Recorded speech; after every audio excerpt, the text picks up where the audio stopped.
जी कहिए, स्वागत है आपका।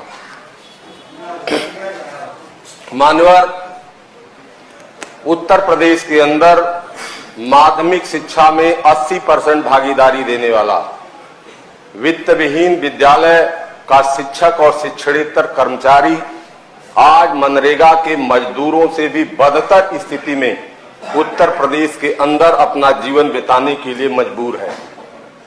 वह अपने पारिश्रमिक से न तो अपने परिवार का भरण पोषण कर पा रहा है, न अपने माँ बाप की दवा इलाज करा पा रहा है और न अपने बच्चों को उच्च शिक्षा दे पा रहा है, और भाई भतीजे अगर उसको अलग कर दे तो अपने लिए एक मंडई, अपने वतन के लिए एक मंडई भी नहीं बना सकता। पूरे उत्तर प्रदेश की माध्यमिक शिक्षा की 80% भागीदारी अपने कंधों पर लेकर के अब दूभर जिंदगी को बिताने के लिए मजबूर है। ऐसे शिक्षक उत्तर प्रदेश के अंदर जो प्रदेश के शिक्षा दे रहे हैं और समाज को दिशा दे रहे हैं और राष्ट्र के निर्माण में लगे हुए हैं, उनकी स्थिति बद से बदतर है। मैं आपसे कहना चाहता हूं कि उत्तर प्रदेश की सरकार, यह विधायिका हमारी है और विधायिका का यह रोल होता है, माँ बाप का रोल होता है। आज पूरे उत्तर प्रदेश के अंदर जो वित्त विहीन शिक्षकों की दशा है, 8 महीने से 1 रुपया न तो प्रबंधक द्वारा पाई और न तो सरकार द्वारा पाई, और वो किसान के बेटे हैं जो गांव में खेती करके जिंदा रहते हैं, और खेती का, किसान की खेती जो आज 18 रुपये 68 पैसे का धान गांव में 11 रुपये में बिक रहा है। उनकी लागत भी वहां नहीं उठ पा रही है, वो कैसे जिंदा रह सकते हैं? विषय मैं आपसे कहना चाहता हूं कि इस देश के, भारत के संविधान के आर्टिकल 21 में जीने का अधिकार तो है हमें। आर्टिकल 21 की व्यवस्था तो लागू होनी चाहिए। उत्तर प्रदेश के अंदर जो माध्यमिक शिक्षा का 80% जिसके कंधे पर भार है, वह जिंदा कैसे रहेगा?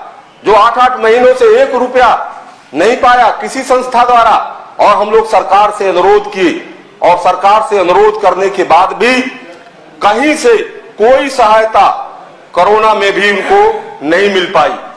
और दूसरी बात मैं आपसे बताना चाहता हूं कि जो उत्तर प्रदेश के अंदर माध्यमिक शिक्षा में इंटरमीडिएट एजुकेशन एक्ट में अमेंडमेंट हुआ 10 अक्टूबर 1986 को, एडेड विद्यालयों में जो एडेड के विद्यालय इंटरमीडिएट एजुकेशन एक्ट की धारा 7(4) के तहत मान्यता प्राप्त थे, उन्हीं विद्यालयों में अनएडेड फैकल्टियों के लिए 7(क) धारा बनाई गई।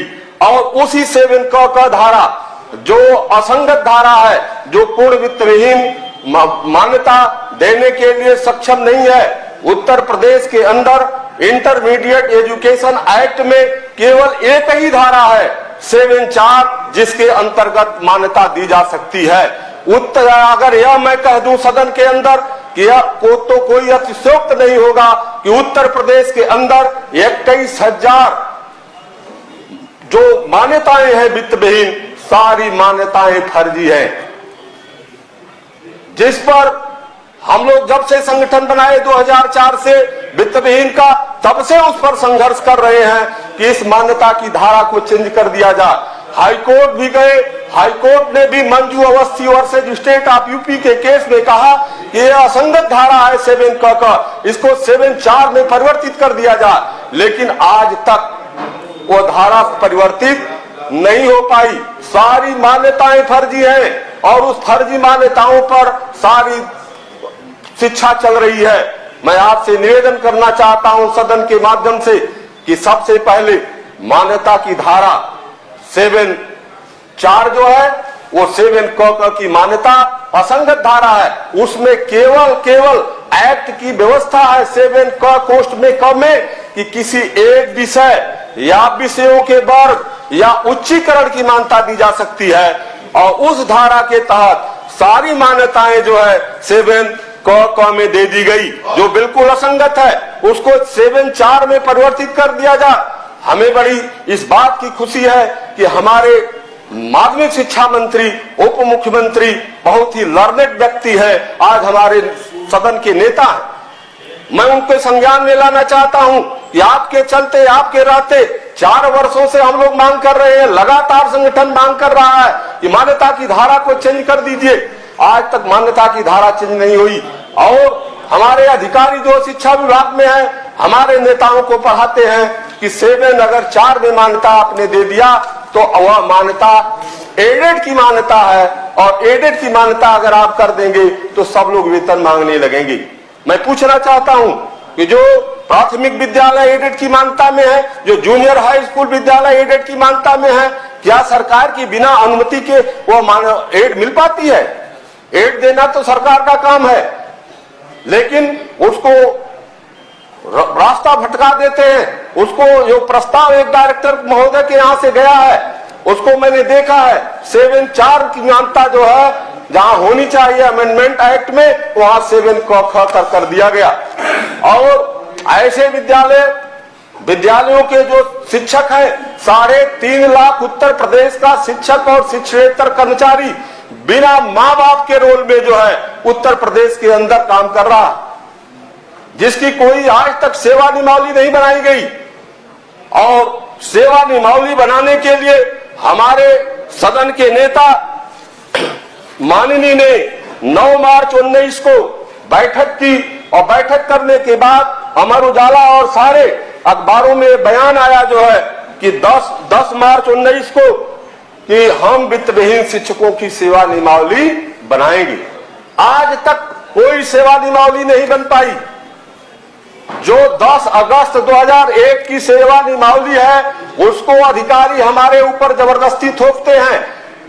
10 अगस्त 2001 की जो सेवा नियमावली है, एडेड विद्यालयों में अनएडेड फैकल्टी के जो टीचर हैं उनके लिए बनाई गई है।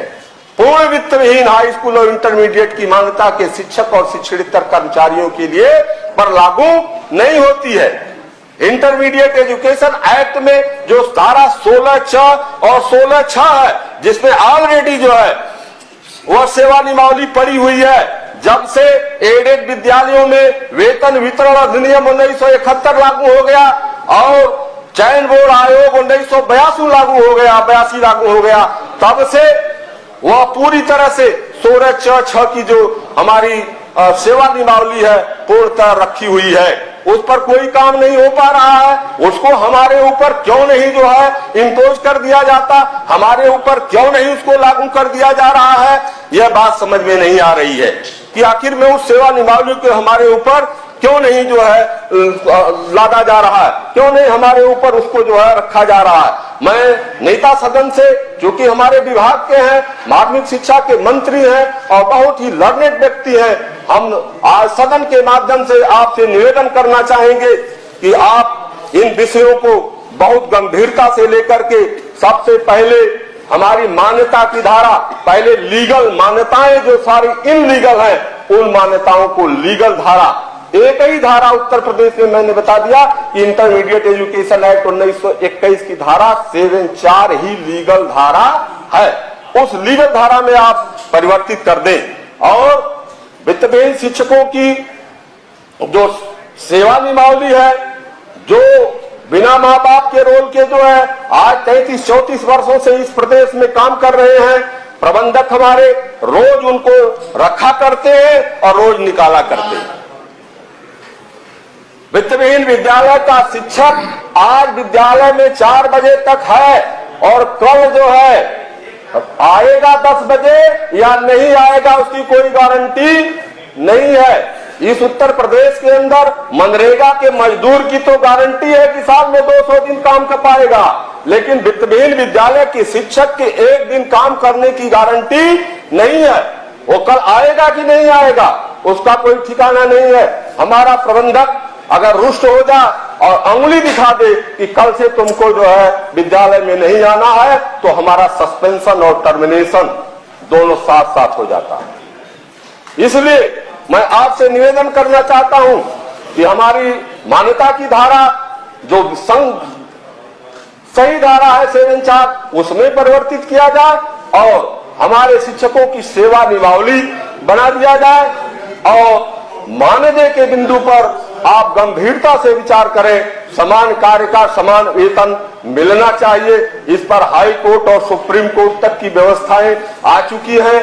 जब तक यह लागू नहीं हो पाता है तब तक हम सदन से निवेदन करेंगे, अपने नेता सदन जी से निवेदन करेंगे कि ऐसे शिक्षकों की जो आज रोजी पाकर भी रोटी के लिए मोहताज हैं, ऐसे शिक्षकों के लिए सम्मानजनक मानदेय की व्यवस्था आप करें। जी धन्यवाद, आपकी बात सारी आ गई लगभग।